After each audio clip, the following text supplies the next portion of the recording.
about,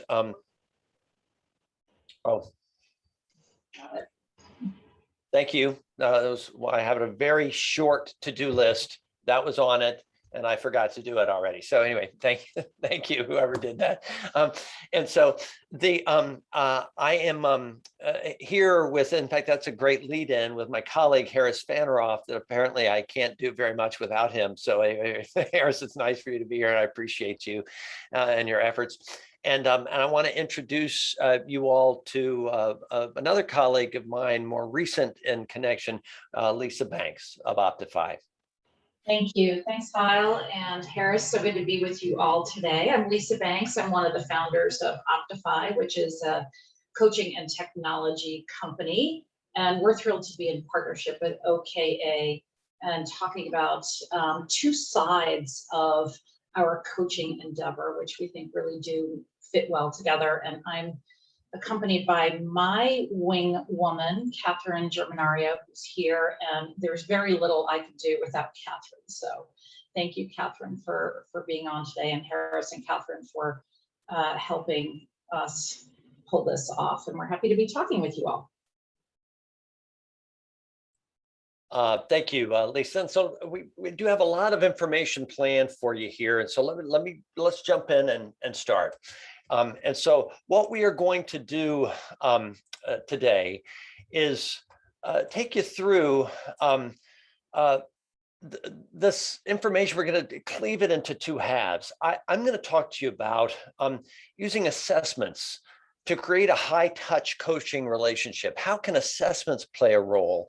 And how do you know what assessment to use in creating this kind of high-touch, highly personal coaching relationship? And then Lisa's going to come in and talk to you about elevating your coaching business with technology. How can you use high tech to augment this high touch relationship that you're working through? And so she's going to present a lot of kind of compelling information to you on that side of the narrative. And then we've carved out some time where after I share some ideas with you, I'll take a few questions about that. After Lisa shares with you some ideas, the two of us will take questions until the top of the hour. Now, everything that we are going to be doing here, all of this is being recorded, and you will get this, you'll have access to this recording. There are also a couple of very informative handouts that we've each put together to kind of sum up what we're talking about. You will also be getting those. So everybody will be getting an email later today, those handouts and the recording as well. So thank you very much for being here. Let's jump in and talk to you about this. I want to talk to you first about kind of establishing a relationship, a high touch relationship within your coaching engagement. But to talk about that, let's just establish what we're talking about by coaching. I know lots of people come to these coaching spaces with different ideas, with different models in mind. And I'd say that while coaching styles and models vary considerably, that there are certain steps that are common to nearly every coaching model I've seen. So I wanted to start with just a basic infrastructure that kind of summarizes every coaching approach I've seen. If you're going to coach someone, then it starts with some initial contracting. Why are we meeting? What are we talking about? What's the goal? What are we even doing here?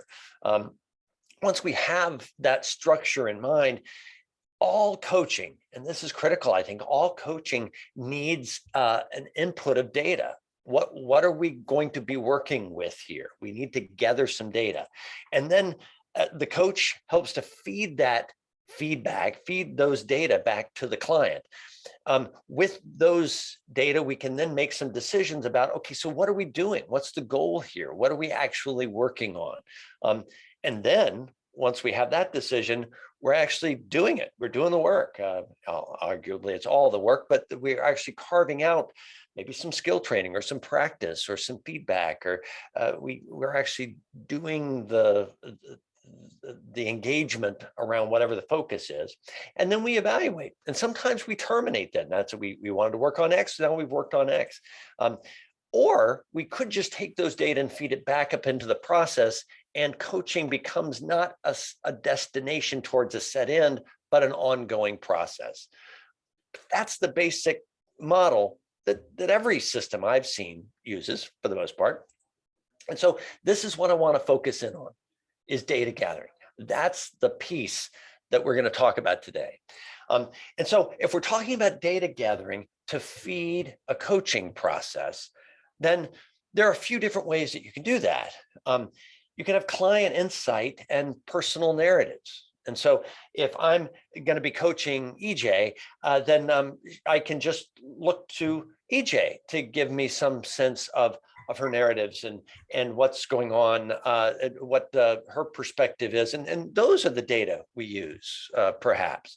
And so that certainly works. Now, it could be that that what I look for is performance appraisals and evaluations. Carla may have gotten a performance appraisal, and it was that performance appraisal that even spurred the coaching in the first place. And so and so we're working on those as data, perhaps. Client interviews. I love doing client interviews. So I would go around on Sabrina's behalf and actually talk to her colleagues and her direct reports and I would theme those data and bring them back. I mean, that's wonderful. It's time consumptive and can be kind of expensive, and there's some complexity to that, but that's wonderful if you can do that. Now, another option we have are assessments. And that's what we're talking about today. Not because assessments are better than the others, but they do offer an objective and relatively easy to access source of data. And it's not better than the others, but it certainly can be easy and can be scalable. It's popular. It's dramatically on the ascent as a go-to approach for data gathering within a coaching environment. And it's a great way of having a personal kind of high touch data source. And so let me talk to you about assessments and why you would use them. Why use assessments within coaching? Well, it's objective, it's quantifiable, it can be highly personal. It's an assessment about me and my approach or my behavior or my values. And so, of course, it's a very highly personal thing. It allows us to benchmark and even do some pre-post assessment. And before we get started, we take an assessment, we take it again 6 months from now. That you don't have to do that, but that gives you the chance to really objectively compare apples to apples. It's a common model and vocabulary, perhaps, that's used from session to session, from client to client within a large system. It's a way of massaging a structure or vocabulary into a client system. You can administer it as pre-work and engage it online. It's much faster than client interviews. It's cost effective. It's much less expensive than client interviews. And so I wanted to share with you some considerations around assessments. One, is it for selection or development? The one thing I would urge anybody considering using assessments in training, but now today we're talking about in coaching, is to think of it in terms of selection or development. Which is it designed for? And then there are 360 tools. And where do 360 tools fall into this framework here? How accessible is it? What does someone have to do to be able to access any of these tools? And then I wanted to introduce you to, or at least highlight, a couple of examples that are certainly something you should at least know exist if you are in the coaching world. So that's where I'm going to go over the next just few minutes. And so here's an idea. So what tool do I use? That's a common question and a great question. Well, here's something to keep in mind if you're thinking about what tool to use. Some tools were designed to aid in selection decisions. That I've got a job here, and Russ would be a good fit for that job. Hile would not be. And so Russ is worth interviewing here, and Hile, yeah, there's no need to interview Hile here for this. That's a selection decision. That's an evaluation decision. That's not a bad thing to want, and some tools are made for that. The Big Five is a very trusted. If you, yeah, thank you. Hey, Stephanie. Sorry, I am. If you, okay, sounds like you muted. Thank you for that. The Big Five is a highly researched, highly publicized model that's out that underpins a lot of assessments these days. And the Big Five is designed as a selection tool. So was the Hogan, the California Psychological Inventory, the CPI is another really big deal in the psychometric community. It's designed for selection. Now, one of the write-ups we're going to give you at the end of this is not just these, but 20. There are 20 popular tools, and it writes them up for you in terms of this is what it is, this is where it came from, here's the basic concept, here's how you get a hold of it. And so I'm just giving you a sampling in this, but I've given you a handout that gives you extensive information on 20 popular tools today. Now, other tools are actually designed to support learning and development. Now, the difference is selection is about you fill this out, I take the results, and I talk about you in the other room with colleagues, and the results have to stand on their own. Development means that you, the person who filled this assessment out, receive the results, and it's up to you to interpret those, to determine what do they mean, how are you going to use them. You're in the driver's seat. You're not with selection. You are with development. And so those tools, and there are many, many, but just a sampling, the Myers-Briggs, the Enneagram, the Clifton Strengths, the Strengths Finder, some people refer to that as the Strength Finder, Clifton Strengths is its actual name, the DISC, the Strength Deployment Inventory, SDI, those are just a few, but they are focusing in on development. That's why they were designed, is to give individuals, put them in the driver's seat to actually determine, this is who I am, this is what I'm about, what am I going to do with this? Coaching requires development tools. That's what coaching is about, is putting the client in the center, and it's developmental in focus. And so if you're going to use an assessment, you would need to use something that is development focused. Now, some tools can be used for either selection or development. These are kind of complex tools. The EQI, Emotional Intelligence Assessment, is one of those. Drive is a new tool I want to show you about, and that straddles the line.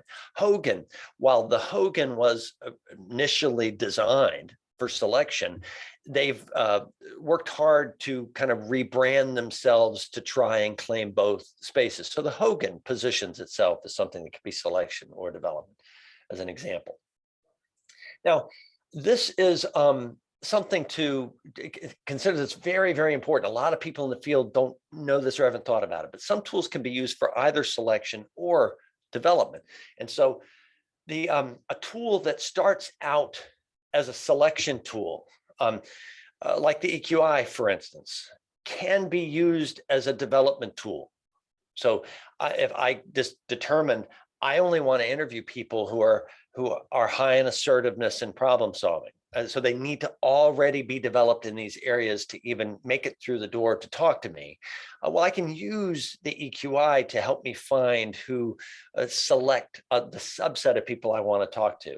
And then once I hire Kristen, who kind of fits the mark there, then I can say, well, now let's use your results, Kristen, and put you at the center of those. And now let's talk about developing your EQ more fully. And so we can actually go from selection to development. That's possible to do that. It's ethical, it's responsible, it's even cost effective.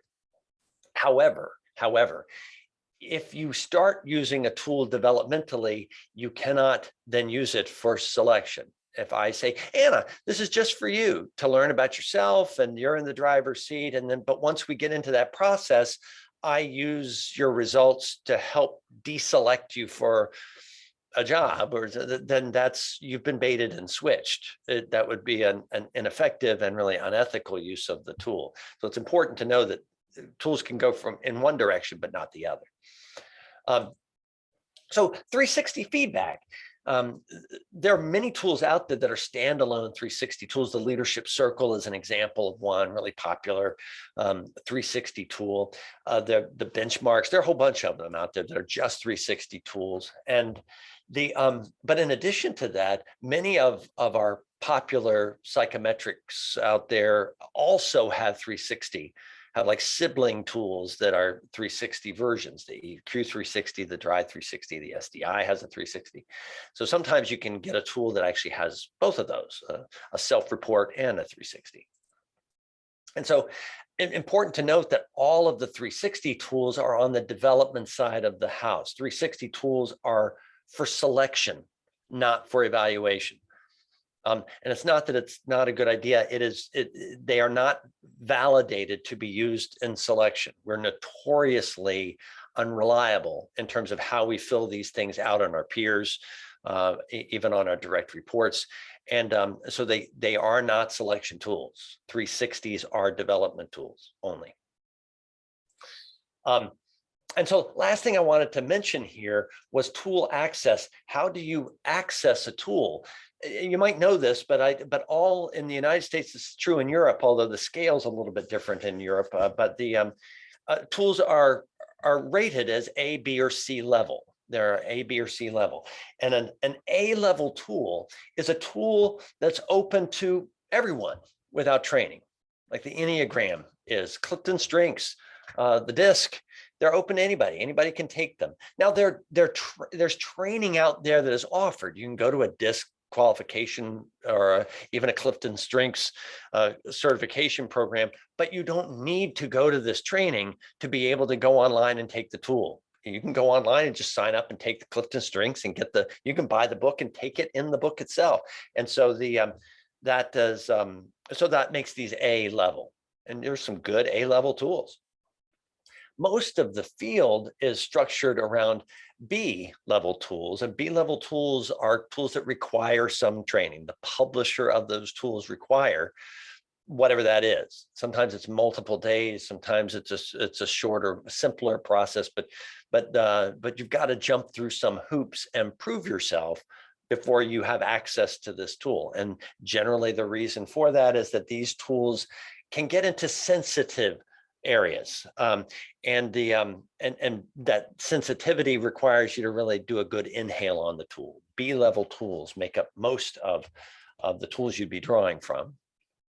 And then also not relevant to our discussion, but they're C level tools, and those are restricted to licensed clinicians. C level tools are really measures of healthy, sick, or functional and not functional, and that's so those are very sensitive tools, and that's really not in our discussion today.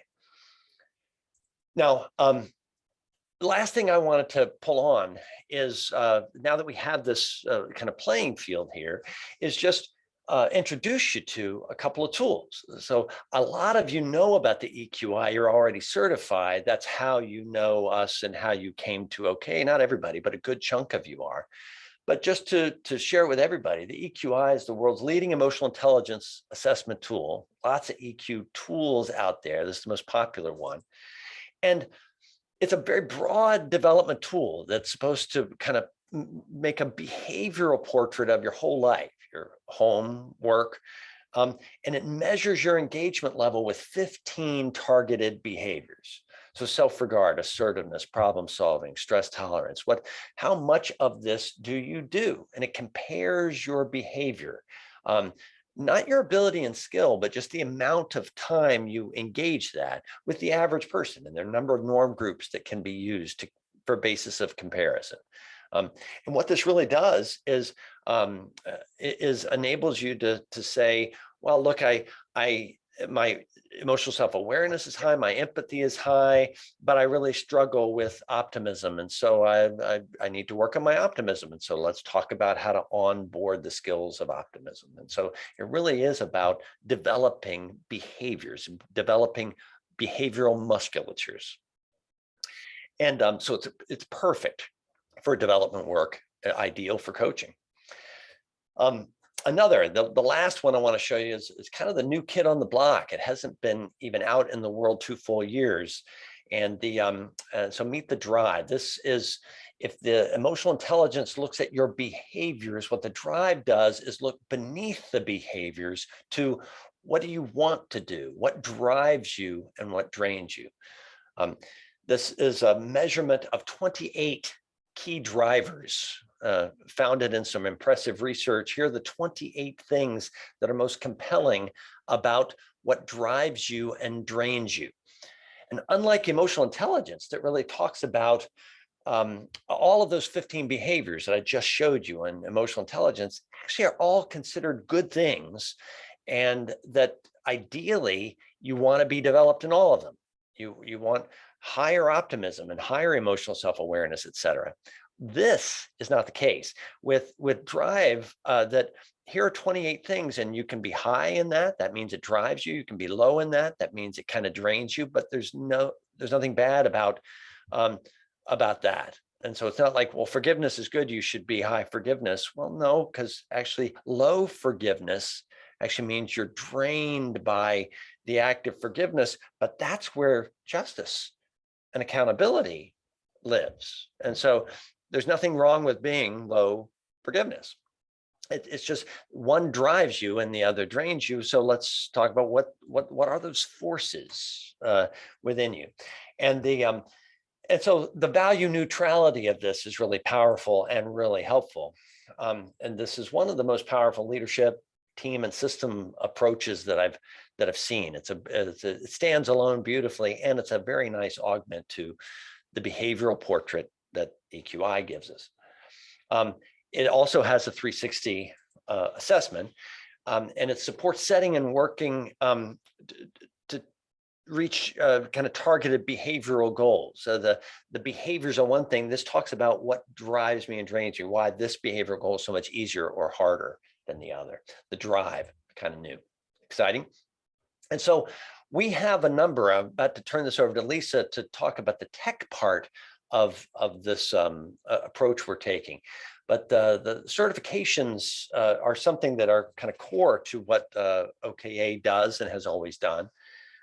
We have a number of certification programs that we offer. Some are self-paced one-on-one options. Most are live and online.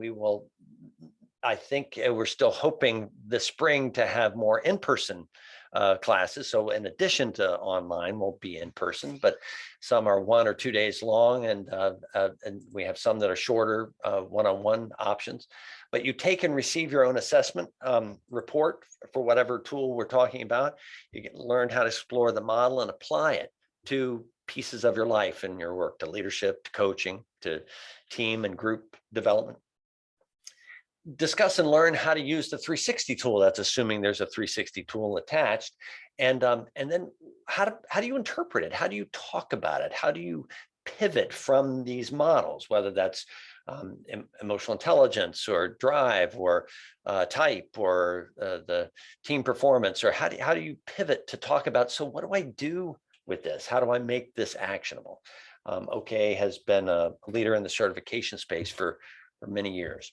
And so we would love to, we'll send you some more information on that, but have a couple minutes here. I'd love to see what questions you have about that matrix, about selection versus development, or the accessibility tool, any of that stuff that I mentioned.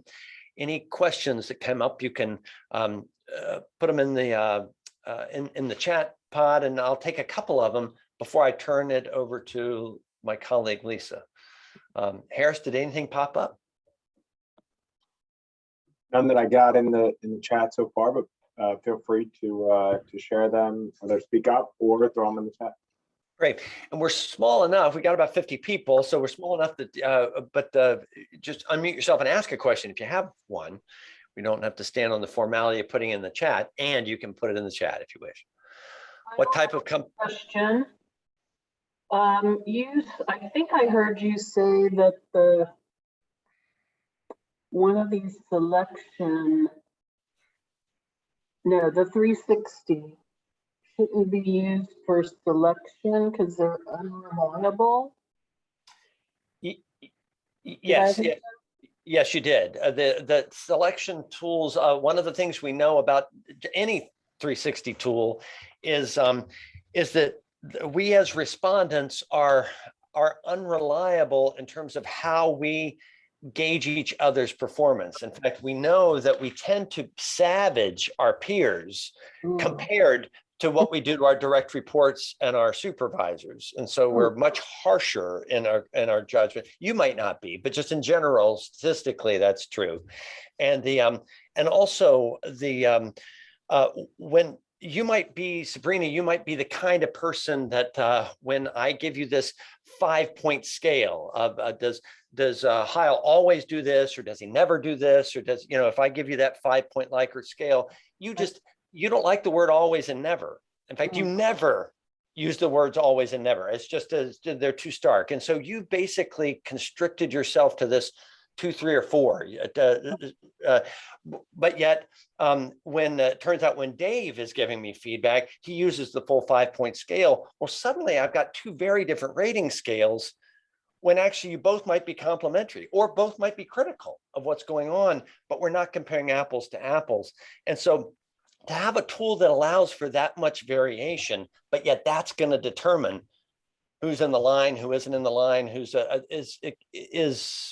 tough. And so that's another reason why 360 tools are wonderful in terms of development tools. They're rich, they're informative, but they should put the receiver in the driver's seat.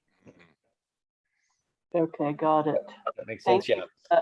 Thank you for that clarification. You bet. And Liz says, what type of companies are using selection assessments? It's actually pretty common I've seen private sector companies do it. I see it more in the private sector than I do in the public sector. Any time that you have a real active union, and public sectors can have some of that. They sometimes those entities will push against the idea of selection selection tools being used for selection, but I see it across the board, and it makes sense when I think of here's a job that's open, and I've got 50 people, 100 people that want this job, that want to be promoted into this or selected into this, and I can't go through and sort through all of the folks. And so, is there anything I can do that I think is valid and reliable to help reduce the 50 down to the 10 that I actually want to talk to? Especially when I know that, using emotional intelligence as an example, when I know that from day one, this person's going to need to be assertive and self-confident and be able to lean into conflict, not just willing to, but they used to it. And so that's assertiveness, self-regard, and problem solving. And so I other things are great, but I need them to at least have that, to hit the ground running on that. And so if you don't have some development there, don't bother with this job. And that's the filtration. And so it makes some sense. Generally, it's not used with one tool. There's a battery, or there are a few different tools that are used. And it's designed not to select somebody, but to reduce the 50 down to the handful. And that's who you pay attention to. So I'm not defending the practice. Usually coaches are, oh, you can't do that, that's awful. So I'm not saying it's a good idea. I'm just saying that lots of people do it. And there's a logic behind wanting it. Very aware of the time. Thank you for the questions in here. We will not leave them behind. The questions that are in the chat pod. I do want to keep on time and introduce my new colleague, Lisa Banks, to take us the next few steps. All right. Well, I definitely don't want to lose those couple questions that are in the chat. So Harrison and Catherine, bring us back to those. And then as I go through my portion, throw questions in the chat so we don't forget them. And Catherine and Harris can answer as they go along. So I'm going to share. Are we seeing this? Mm-hmm. Yep. Great. Awesome. Thank you. So we've talked about stepping inside your coaching engagements and talking a little bit about how to do the work inside. And now we're going to talk about stepping out and managing the whole business side of your practice. And if you're like me and many of the coaches that I know and work with, you are drawn to coaching because you want to help leaders grow.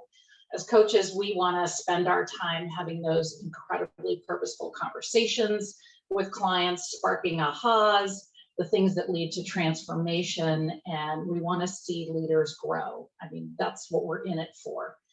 Of course, we all want to be successful in our businesses, and we want to build our clientele, and we want to reach as many people as possible.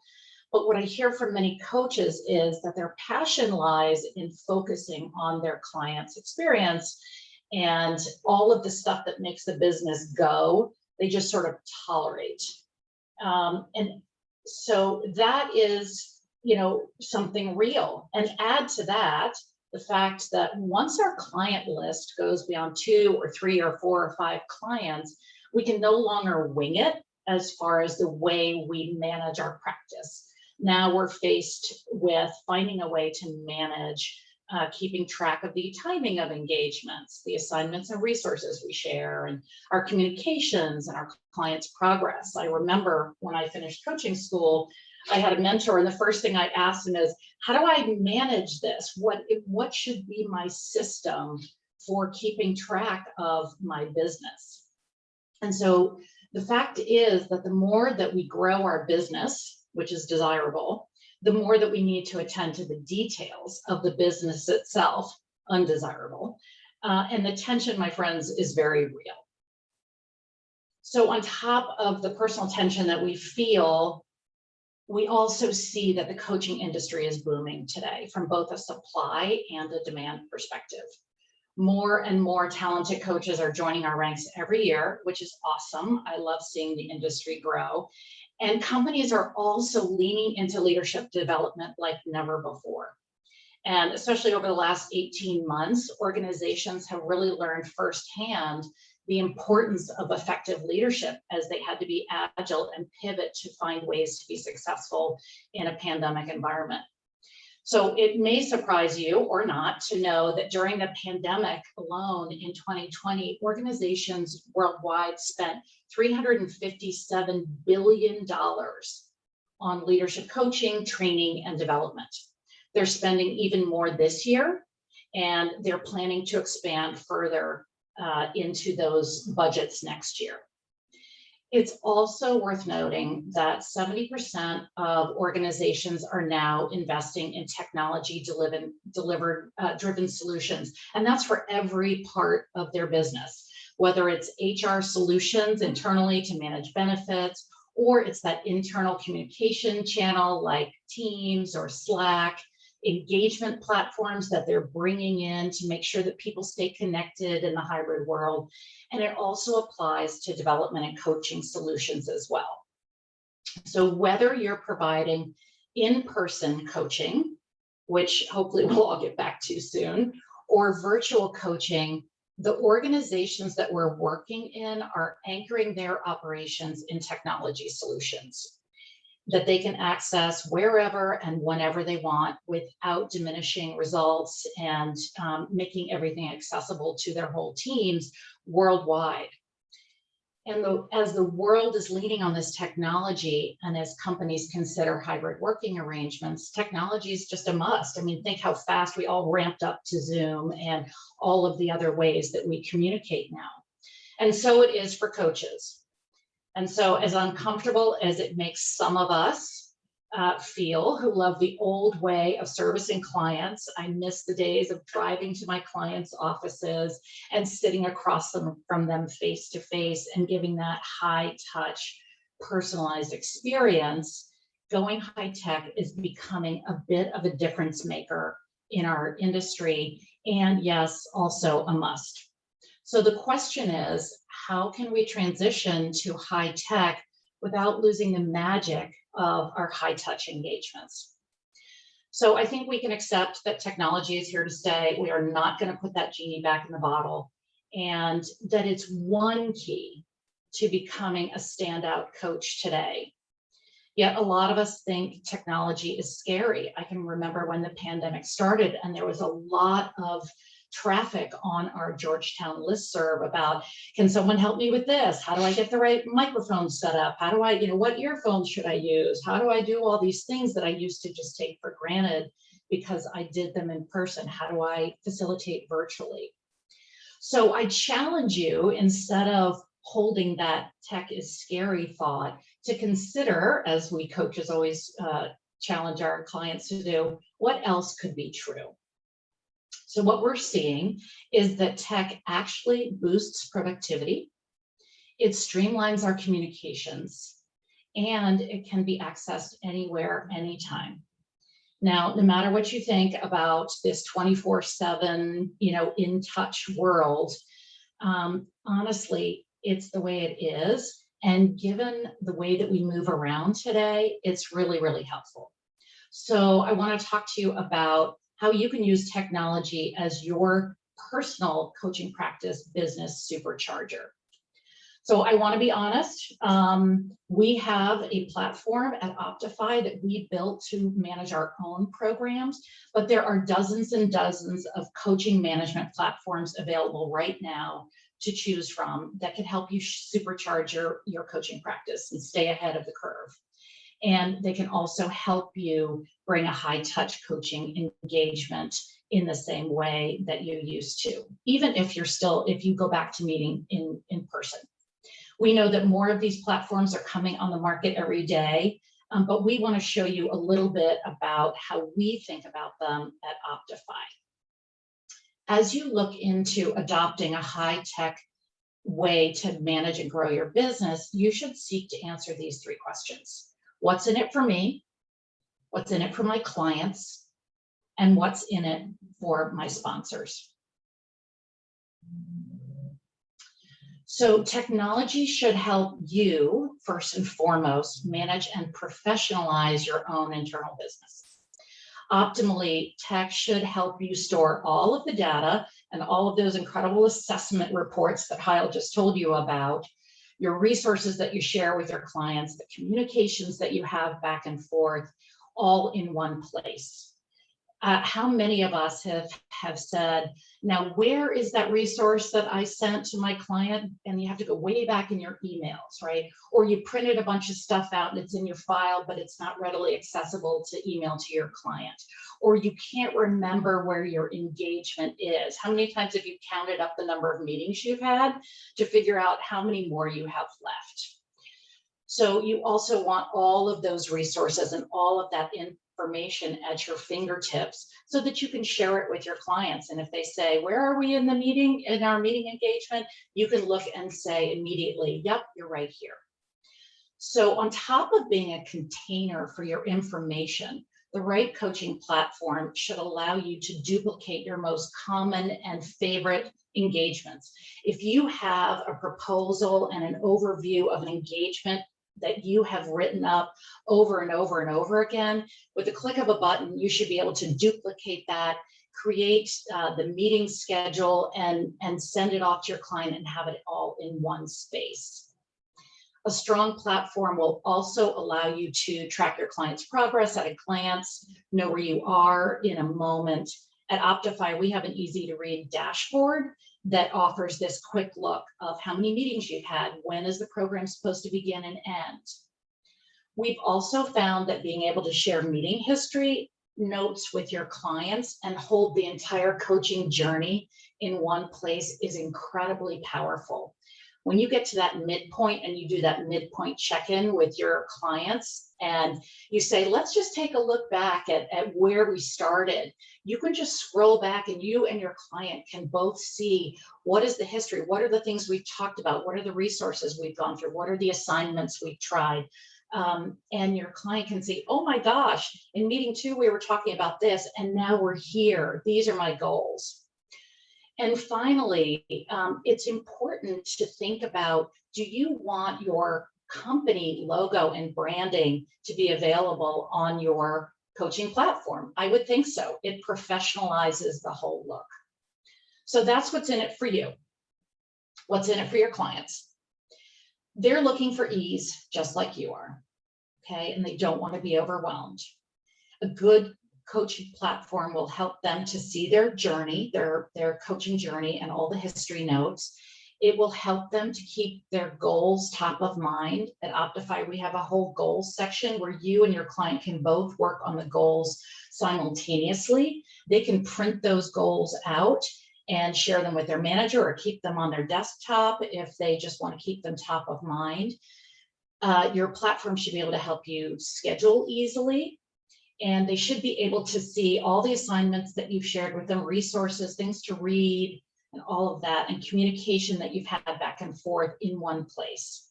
They also want to know that all of this is confidential. So you want to really look into, is the platform that you're looking at, does it have information security buttoned up? Because that's really, really important. Now, I want to share a caveat here for your clients. As always happens, some of your clients may not want to use the platform at all. They may say, nope, not interested. I've got Slack, I've got Teams, I've got this, I've got that, don't want to do it. And they may have their own version of tech overload. So this is perfectly fine. And it should not diminish the technology platform's value to you as the practitioner and the manager of your business. So you want to make sure that the platform that you're selecting is not so dependent on your client using it and loving it that if they refuse to use it, it's just not useful to you. So that's something that it should actually stand alone to help you manage your business, most importantly. So now a new thing that has come into being much more now that coaching has become more centralized in organizations. Usually you have a sponsor. If you're coaching within a company, maybe coaching one or two people in there, you have a sponsor. It's usually the learning and development department or the HR department. And your company sponsors want to know, are they getting a return on their investment? How do they know where you are in your engagement? And with a click of a button on your platform, you want to be able to give those folks who are making the investment decisions a 360-degree look back at, or look at where their leaders are in the engagement without breaching confidentiality. And that's really, really important. So you should be able to set up a way to give them reports that show how many meetings you've conducted, how many assessment debriefs, but none of the details of the engagement. It should all be separated like a little Chinese wall.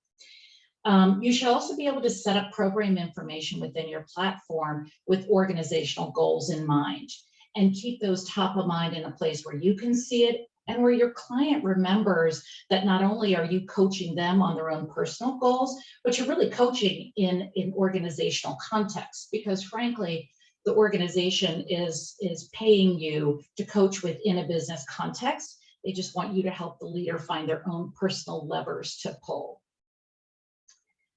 It's also great when you work with a client and you work on goals together that the client can print those out, share them with managers if you schedule manager alignment meetings, and if with a sponsor, if that's the way your engagement is set up. I've done a number of engagements where I'm meeting with both the HR department and the client's leader, manager. So you want to be able to have access with the high level goal without giving all the details that might be in that goal section of your platform. So basically, you also want to know how you can show your sponsors the ROI. How do you demonstrate this? This is being asked, I don't know, this is being asked of us every time. How do I know it's successful rather than anecdotal evidence? Well, at Optify, we have embedded 3 different survey points in our technology. And when people license our platform, we share those surveys. And you can have a pulse survey, you can have a midpoint survey, and then you can have an ending survey. And you can share aggregate data, high-level data with your sponsors that shows that we've moved the needle. We also are creating a degree of change survey for our platform. So if high tech is the language that companies are speaking right now, rather than making them hire a translator, meet them where they are and think about a platform. So every coach and every coaching engagement is different, and we all have different needs and different questions. So I really encourage you to come up with your own list of features that will complement your coaching practice, provide value to your clients, and show results to your sponsors. At Optify, we started as a scalable coaching company, coaching large groups of people, and we discovered our own list: organization, consistency, transparency, accountability, and scalability, and confidentiality. So those things are what we built our platform on. That's what inspired us to build our platform for our own use. And then we had a lot of people saying, oh my gosh, this is amazing. So we said, well, why don't we provide it to other coaches to help them be high tech and stay high touch? So no matter what is on your list, remember, there's lots of platforms to choose from. And as a gift to you, we've done all the work for you.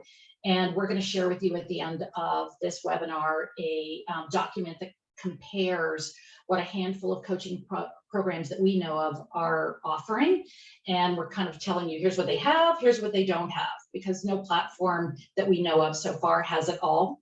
We're hoping to be there, and we have lots in our backlog of development, but every different coaching platform company decides what matters to them. So I've shared a little bit about what we care about.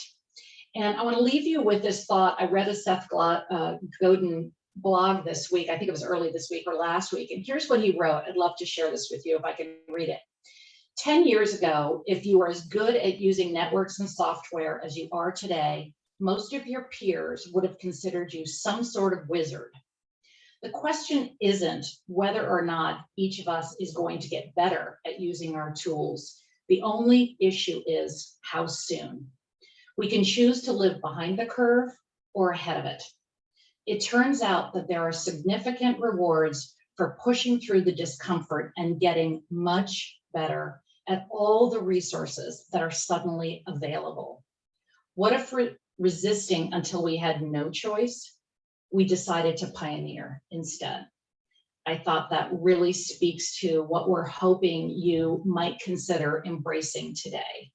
And with that, I will stop sharing and see what kind of questions you have for us or for Hile and his team. Let's see what's going on here. Let me get to my chat portion. Okay. We do not track invoices yet. And it is high on our backlog list. And we know that that is really, really important to solo coach practitioners. And some of the coaching platforms do track invoices. Any other questions? Lisa, there was a question from Carla around when will the degree of change survey be available? We are piloting it with several of our coaching clients right now, and it's working well. And we're getting our system down, but it's available. Let's just say, as we say in the tech world, it's a little scratchy still, but it's available. There were a couple of questions I know that were asked earlier, and I know, Harris, I appreciate you answered some of those, but one of the things was, is there some way, and this is such a coaching reality, that it's not like I'm using these tools, whichever one I pick, all the time. I use them occasionally with clients. And so is there, how do you pick one, or because some of these have recurring annual costs, whether you buy in or not, you got to sign up and stay. And so it can get really expensive. The SDI, Strength Deployment Inventory, Myers-Briggs, which I love, is my first love, is that way now, where you've got to pay this annual fee to just be even in the tent. And so one of the things that could help is, if you are looking for tools, is have that be one of the criteria, because there are tons. There used to be a few tools. And now there are literally thousands of tools that you can choose from. I wrote up 20 of the real popular ones in the handout Harris just put in the chat, but there are lots of them out there. One of your criteria in terms of what are the two, maybe three, but what are the two that I need on my belt that can be my go-tos? And one of the criteria could be, I don't want to pay an annual fee. I want to buy it when I need it, but if I don't want to have to pay any money if I'm not actually buying a tool. And so that's one of the good ways of thinking about it. Like EQ is that way, Drive is that way, but so are a lot of other tools. And so it's not, I mean, that's a common feature that could be something, should be something that's on your radar screen, especially if you're only going to do this every once in a while. Something else, and this is gonna, I want to tell the truth about a question, although this is the kind of thing that Harris, you can mute me for a minute here because it's a tough thing to say. But one of the and somebody asked a really good question about blending tools. Can you use these tools together so they augment each other nicely? And yes, you totally can. And so I'm going to give you two answers that are going to sound like they're contradicting each other. One of the things that I don't think you need a whole bunch of tools, but like, for instance, one of the reasons we pulled Drive in recently is that EQ had been established as our kind of go-to tool over the last 10 years or so. And that's a behavioral portrait. That's looking at the stuff you do. What I like about the Drive is that it talks about, regardless of what you do, what do you want to be doing? What are you driven towards? And what are you drained by? It's like looking at the behaviors is looking at the waves of the ocean.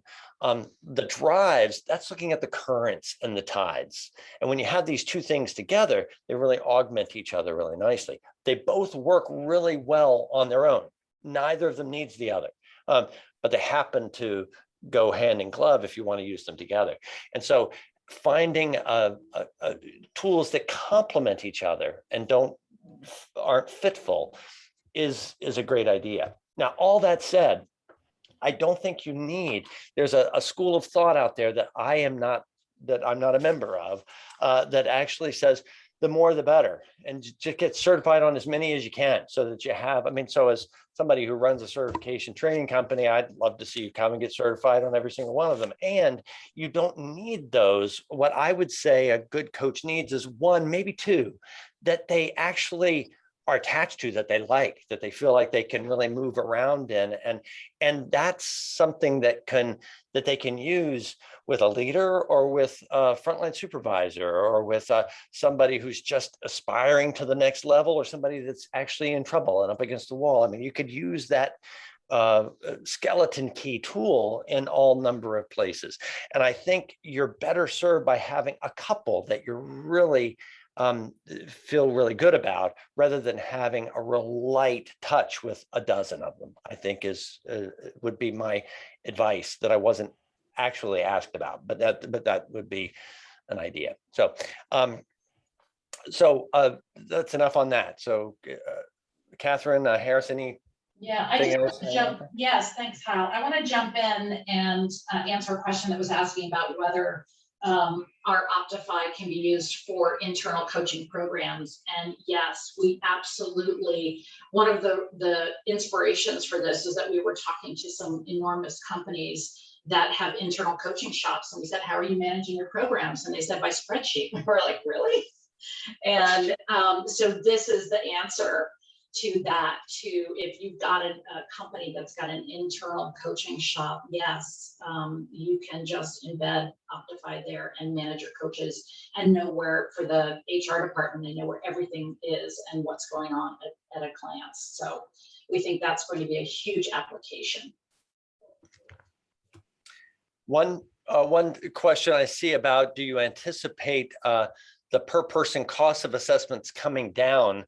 It's hard to use this with $150 per person. And so you'll find that in general, I don't see a lot of prices coming down. I only see things going up as the general trend of things, it would appear. But they're different buckets of these tools. There's some buckets there's some tools, and the write-up gets into this, but that are really focused.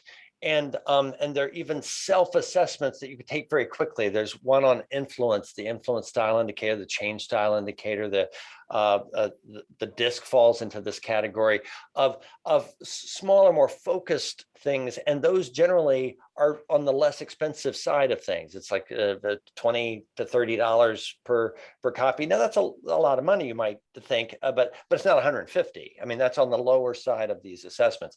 Any assessment that's going to be normed, where you have to take it online and your results are normed against a population, and it's designed to give you the whole, not just you in this way or you in this way, but really give you a whole life view of yourself.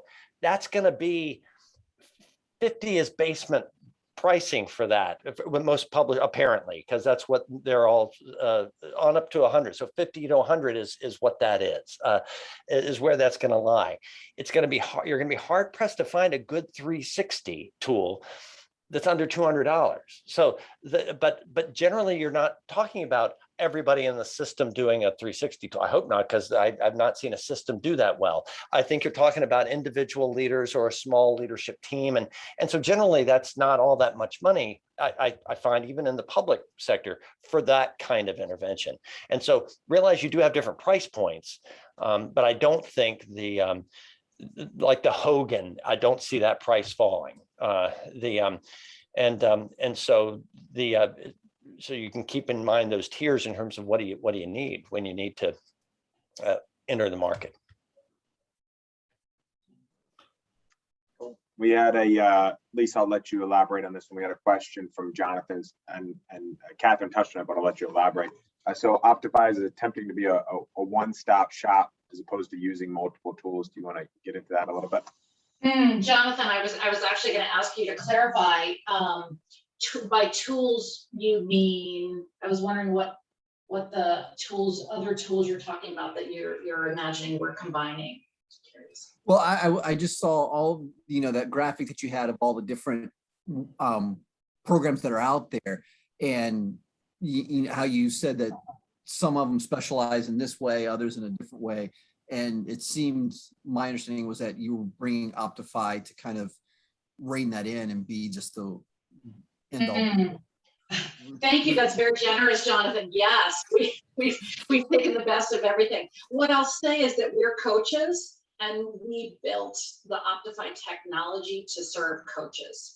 And so all three of us who built the technology are coaches, and we know we were all solo practitioners and parts of a team.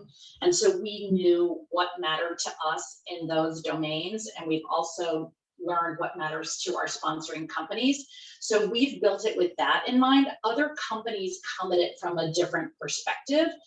Some started out with just doing invoicing. Some started out with other things. But for us, our big things are scheduling, tracking meetings, that history piece, our resource library. We have curated over 200 of the best thinking in coaching in resources that we have created, templates of resources. They all look the same, and that is available to anyone who licenses our platform. They can use any of our resources that we've curated, and we also put not only reflection questions, but habits and practices that are suggestions. And then any licensor also has a space for their own resource library where you can upload your own program materials that you love, your own coaching templates. So it's a both and. So I'd like to say that we're doing it better than others, but we're not out there looking in other people's swim lanes. We're really just swimming in the way that makes sense to us, and we're listening to our coaches who use the technology and the companies and clients that we serve.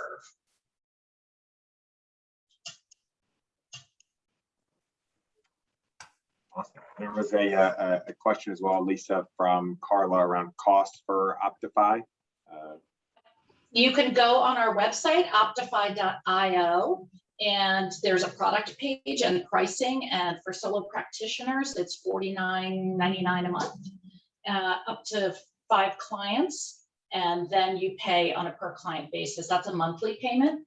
And then it's a per client over that. So, and a lot of people, our licensors, our coaches who use us, they say the resource library alone is worth the cost. So, and we have developers who are continuing to develop our technology at all times. And I know we're at time, so I'm going to let Hile say his goodbyes. And I want to thank you all. It was great to see your faces, and thanks for your engagement and your great questions. And if there's anything we can do, you know where to find us at optify.io. Thank you, Lisa, for that, the setup and the great information. You have in the chat pod. So Harris and Catherine put the two separate handouts in there, and so you've got on there not only more information but how to reach out to us. A lot of you in this workshop are in our circles. Some Optify, some OKA. So please keep reaching out to us to ask questions, to share resources, even to share concerns, because that's how we know how to, on the training side and on the Optify tech side, how to even flex and grow our offerings so that we can answer your needs as they continue to change. It's my great pleasure to have you here and to continue to partner with you, Catherine and Lisa. Thank you very much. Y'all have a great rest of the day. Thank you very much, Harris. Couldn't do this without you. Yeah, thank you. And thanks, Catherine. Thank you all for being with us.